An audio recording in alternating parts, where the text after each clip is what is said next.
नमस्कार, आप देख रहे हैं साइकोलॉजी शिक्षा हिंदी यूट्यूब चैनल। मैं हूं अवधेश, स्वागत करता हूं आपका। Basic term in research methodology की व्याख्यान श्रृंखला को आगे बढ़ाते हुए आज हम लोग डिस्क्रिप्टिव रिसर्च के बारे में अध्ययन करेंगे, वर्णनात्मक अनुसंधान के बारे में अध्ययन करेंगे। जैसा कि आप लोगों को पता है कि इस समय हम लोग यूजीसी नेट के प्रथम प्रश्न पत्र के एक बहुत ही महत्वपूर्ण विषय जो यूनिट 2 में है, यूनिट सेकेंड का पार्ट है रिसर्च एप्टीट्यूड, जिसमें से आप लोगों ने पिछले व्याख्यान में आप लोगों ने पढ़ा कि एक्सपेरिमेंटल रिसर्च क्या है। एक्सपेरिमेंटल रिसर्च जो कि एक नियंत्रित परिस्थितियों में, कंट्रोल्ड सिचुएशन में दो या दो से अधिक वेरिएबल्स के बीच कॉज इफेक्ट रिलेशनशिप, कारण परिणाम संबंध की व्याख्या करता है। पिछले व्याख्यानों में आप लोगों ने ये पढ़ा है। आगे अब आज हम लोग डिस्क्रिप्टिव अनुसंधान के बारे में अध्ययन करेंगे। वर्णनात्मक अनुसंधान क्या है, डिस्क्रिप्टिव रिसर्च क्या है, इस चीज को हम समझेंगे। तो आइए देखते हैं। Descriptive research is used to describe characteristic of a population और फेनोमेना बीइंग स्टडीड। यानी कि डिस्क्रिप्टिव रिसर्च क्या है? डिस्क्रिप्टिव रिसर्च क्या करता है? डिस्क्राइब करता है, वर्णन करता है किसी भी चीज का, किसी चीज के क्या कैरेक्टरिस्टिक्स का, उसकी विशेषताओं का, चाहे वो पॉपुलेशन हो या तो पूरी जनसंख्या या कोई भी चीज या घटना या फेनोमेना हो। यानी कि अब हम कह सकते हैं कि जो डिस्क्रिप्टिव रिसर्च होता है, जो वर्णनात्मक अनुसंधान होता है, वह जनसंख्या या किसी घटना की विशेषताओं का वर्णन करने के लिए अध्ययन किया जाता है। आगे बात करें, it does not answer question about how, when, why the characteristics occurred, rather it address the what questions। यानी कि जो डिस्क्रिप्टिव रिसर्च है वह हाउ, व्हेन और व्हाई का आंसर नहीं देता, वह बताता है कि कोई भी चीज क्या है।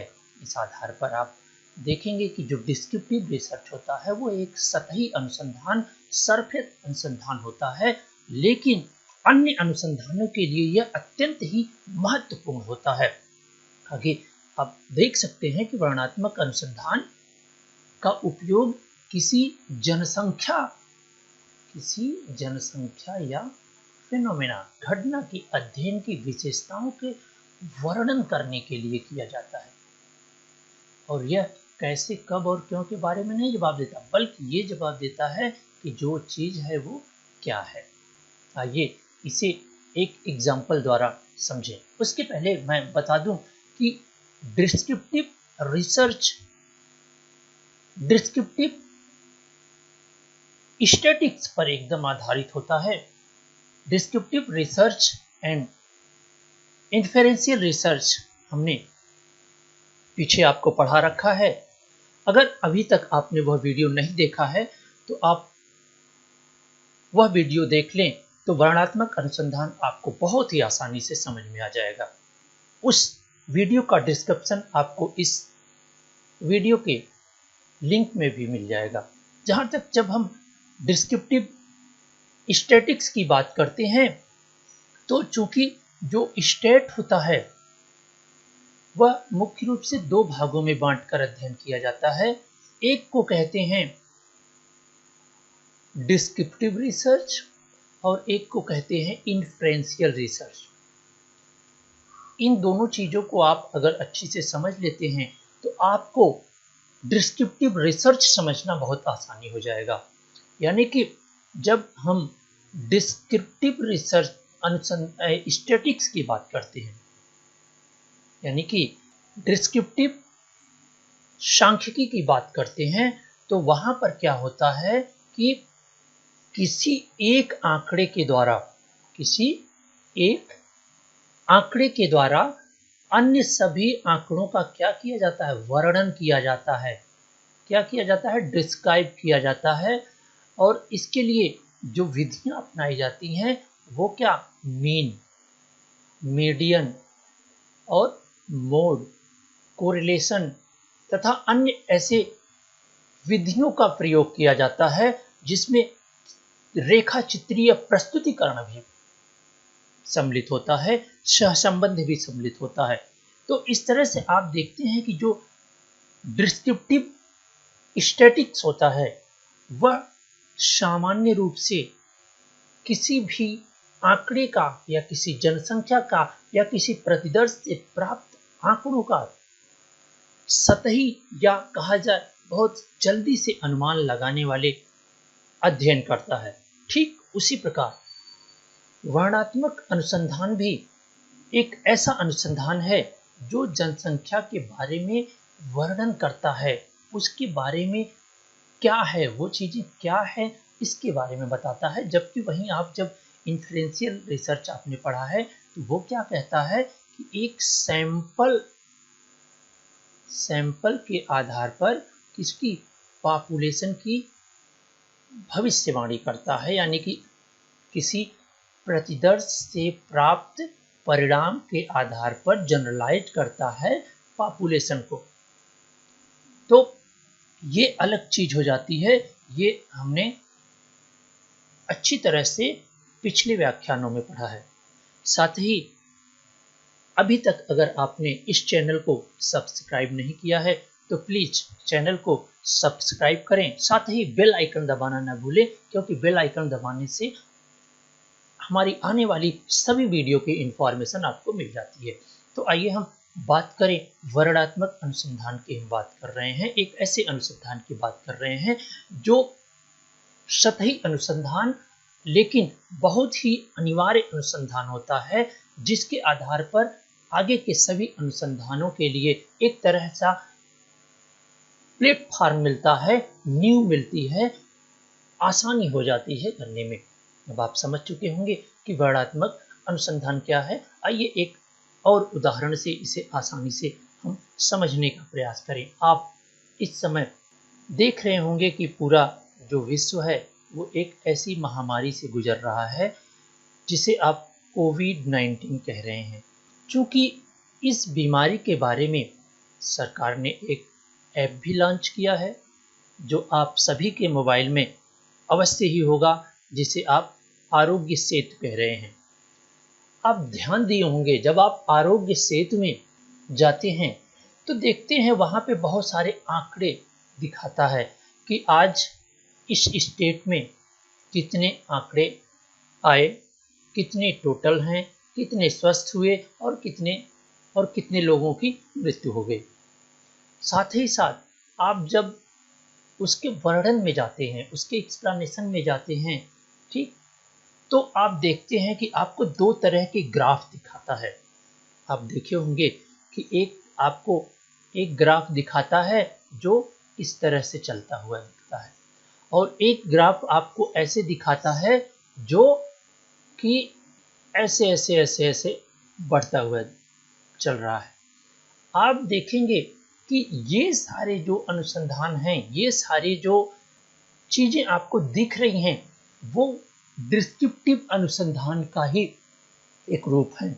यहाँ पर आसानी से ये पता लगा पाते हैं आप कि यहाँ पर ऑप्शन आपको मिलता है कि आप प्रत्येक राज्य के लिए देख सकते हैं, साथ ही कितने केसेज आए, कितने लोग स्वस्थ हुए और कितने लोगों की मृत्यु हुई। ये अलग अलग रेखा चित्रीय प्रस्तुतिकरण आपको देखने को मिलता है। साथ ही उसमें ये भी आपको देखने को मिलता है कि कितने प्रतिशत लोग ठीक हुए हैं, यानी कि जो स्वस्थ होने का जो रेट है वो कितना प्रतिशत है, मृत्यु का रेट जो है वो कितना प्रतिशत है।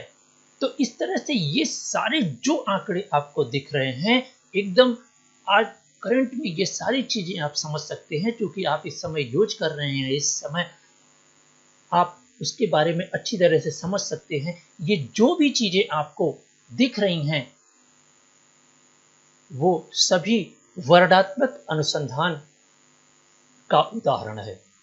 आइए इसे और भी स्पष्ट करने के लिए हम ध्यान दें तो आपने एक चीज देखा होगा कि जब कोविड-19 भारत में अपना प्रसार करने लगा, तो उस समय लोगों ने देखा कि भारत में जो इसका ग्रोथ रेट है, वो अभी बहुत स्लो है।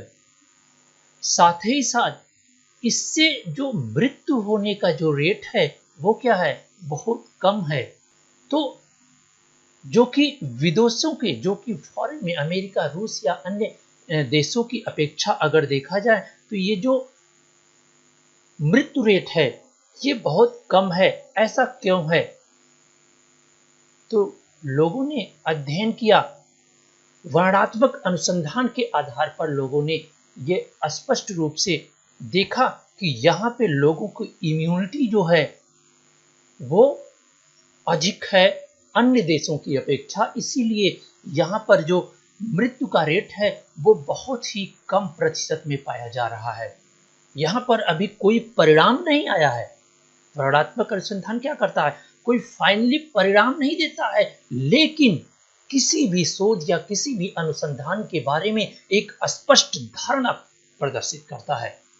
तो अब जब लोगों ने देखा कि जो मृत्यु रेट है वो तो बहुत कम है, लेकिन इसका प्रसार भारत में बढ़ता हुआ जा रहा है, यानी कि यहाँ की जो इम्यूनिटी है, जो इम्यून सिस्टम है यहाँ के लोगों का, वह अन्य देशों की अपेक्षा अच्छा है, और वह इम्यून सिस्टम जो है वह कोविड-19 के जो वायरस है उससे लड़ने में सक्षम हो रहा है।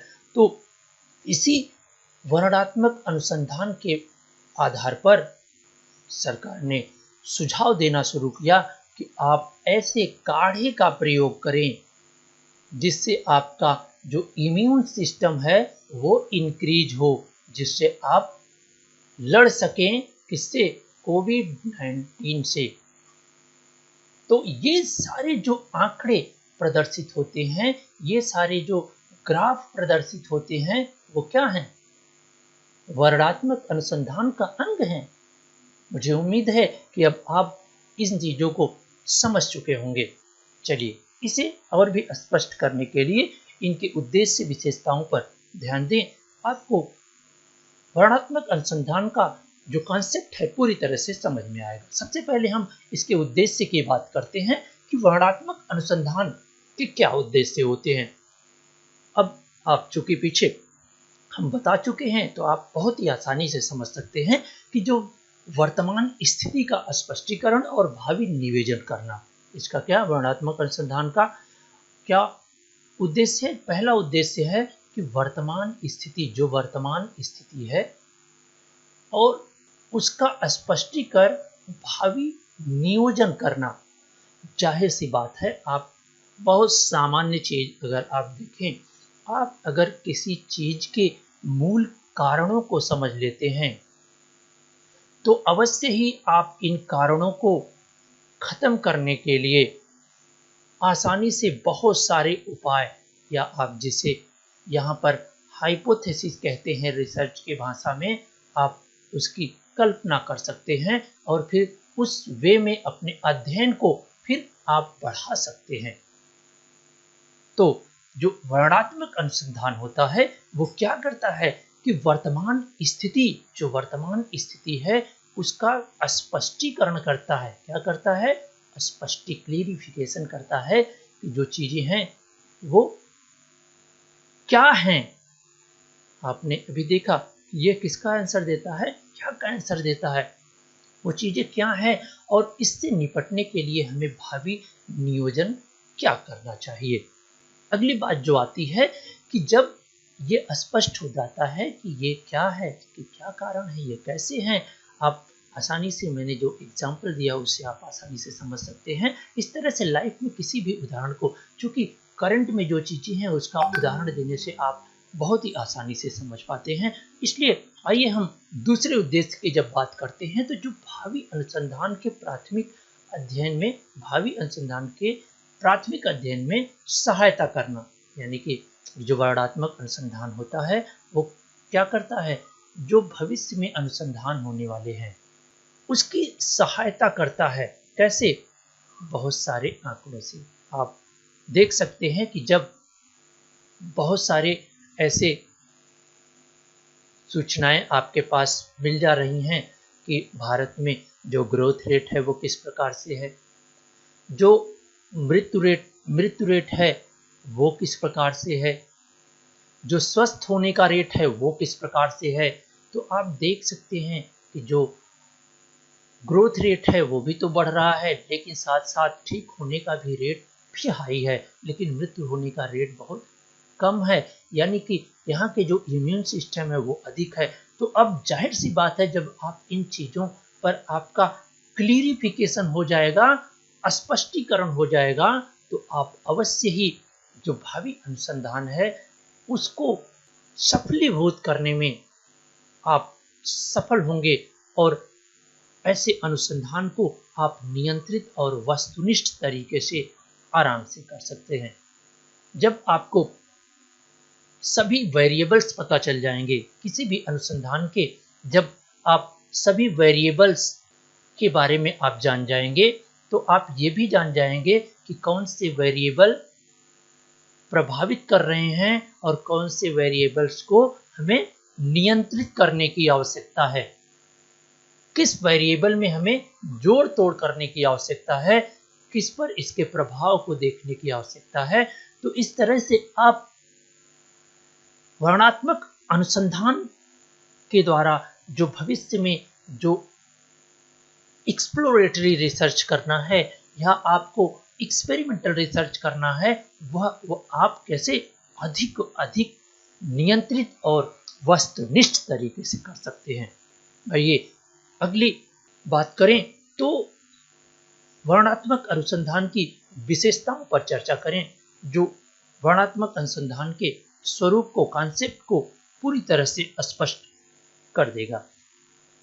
पहला विशेषता इसकी यह है कि इसके अंतर्गत एक ही समय में अधिकांश व्यक्तियों के विषय में आंकड़े प्राप्त किए जा सकते हैं।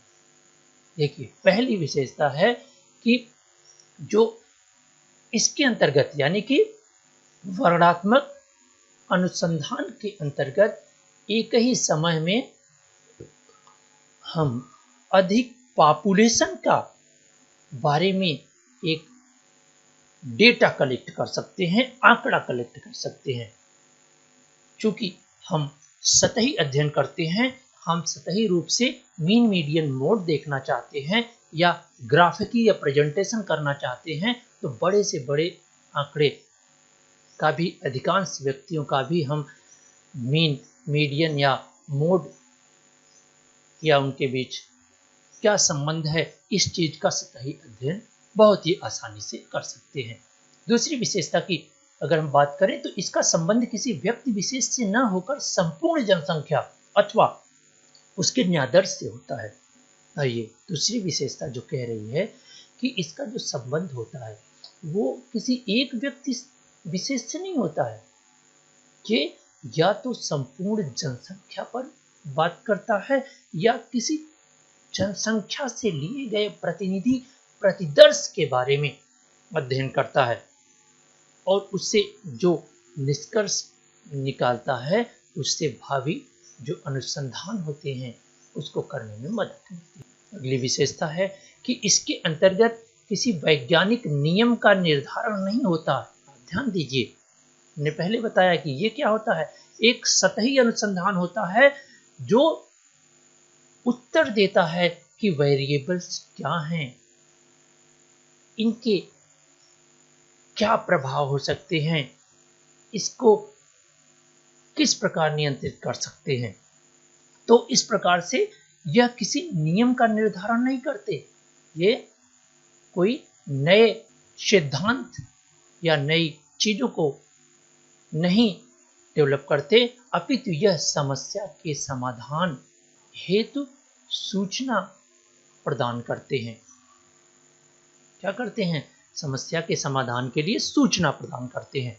अब आप ध्यान दें, जो हमने उदाहरण दिया आरोग्य सेतु का, आरोग्य सेतु आपको कोविड-19 से बचाता नहीं है, आपको कोविड-19 से ठीक नहीं करता है, लेकिन कोविड-19 के बारे में बहुत सारी सूचनाएं देता है, जो सूचनाएं अवश्य ही कोविड-19 के जो दवा बनने वाली है या वैक्सीन जो बनने वाली है, उसके लिए अवश्य ही यह जो आंकड़े हैं, यह जो सूचनाएं हैं, वह सार्थक होंगी। बात स्पष्ट हुई कि यह किसी नियम या सिद्धांत का यह प्रतिपादन नहीं करता है, बल्कि यह किसी भी समस्या या सिचुएशन या फिनोमेना के बारे में अधिक से अधिक सूचनाएं प्रदान करता है, ताकि आप उन सूचनाओं के आधार पर एक स्पष्ट रूप से धारणा विकसित कर सकें और उस पर कंट्रोल सिचुएशन में अध्ययन कर सकें। अगली विशेषता की बात करें तो वर्णनात्मक अनुसंधान क्या होता है, सरल तथा कठिन दोनों हो सकता है। यानी कि हम छोटे से छोटे आंकड़े पर भी कर सकते हैं और बड़े से बड़े आंकड़े, चूंकि हमें सतही अध्ययन करना होता है। यहाँ पर मात्र एक तरह से औसत निकालना होता है, एक तरह से रूपरेखा प्रस्तुत करनी होती है। इसलिए यह जो अनुसंधान होता है वह सरल और कठिन दोनों हो सकता है। अगली बात करें तो वर्णनात्मक शाब्दिक भी हो सकता है, गणितीय सूत्रों के द्वारा भी व्यक्त किया जा सकता है। आप गणितीय सूत्रों की बात करें तो आप आरोग्य सेतु में देख सकते हैं कि जो प्रतिशत दिखा रहा है, जो ग्राफिकल प्रेजेंटेशन दिखा रहा है, वो सब गणितीय सूत्र हैं। वहीं आप आसानी से आप देख सकते हैं कि कहा जाता है कि इसका इम्यून सिस्टम अच्छा होने के कारण यहाँ पर जो ग्रोथ रेट है मृत्यु का, वो बहुत स्लो है। तो इसलिए आप अपने इम्यून सिस्टम को बढ़ाइए। इम्यून सिस्टम बढ़ाने के लिए काढ़े का प्रयोग कीजिए, जो कि भारत में बहुत ही आसानी से सुलभ है। आइए हम अगली और बहुत ही महत्वपूर्ण विशेषता की बात करें तो वर्णनात्मक अनुसंधान आमतौर पर व्याख्यात्मक अनुसंधान से पहले होता है।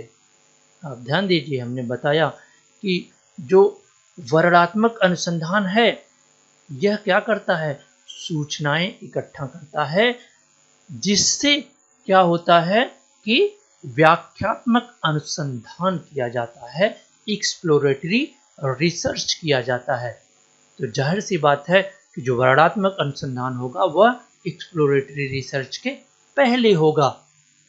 हमें उम्मीद है कि आपको वर्णनात्मक अनुसंधान के संप्रत्यय को समझने में आसानी हुई होगी और आपका क्लियरिफिकेशन हो गया होगा। आप समझ गए होंगे कि वर्णनात्मक अनुसंधान क्या है और इससे जुड़े सभी प्रश्नों का आप जवाब देने में सक्षम होंगे। तो आप कमेंट करके अवश्य बताएं कि आपको यह व्याख्यान कैसा लग रहा है, आपके लिए कितना उपयोगी सिद्ध हो रहा है। साथ ही साथ आपका अगर कोई सुझाव हो या कोई प्रश्न हो तो कमेंट में लिखें, मैं उसका अवश्य उत्तर दूंगा। और एक बार पुनः आग्रह करता हूं कि जो मित्र या जो व्यूअर अभी तक इस चैनल को सब्सक्राइब नहीं किए हैं तो प्लीज़ आप उस चैनल को सब्सक्राइब करें। साथ ही साथ बेल आइकन को दबाना न भूलें, ताकि आपको मेरी आने वाली सभी वीडियो की इंफॉर्मेशन मिले। और वीडियो को अच्छी लगी हो तो लाइक करें तथा अपने दोस्तों में भी शेयर करें। आपका यह वीडियो व्याख्यान देखने के लिए बहुत बहुत धन्यवाद।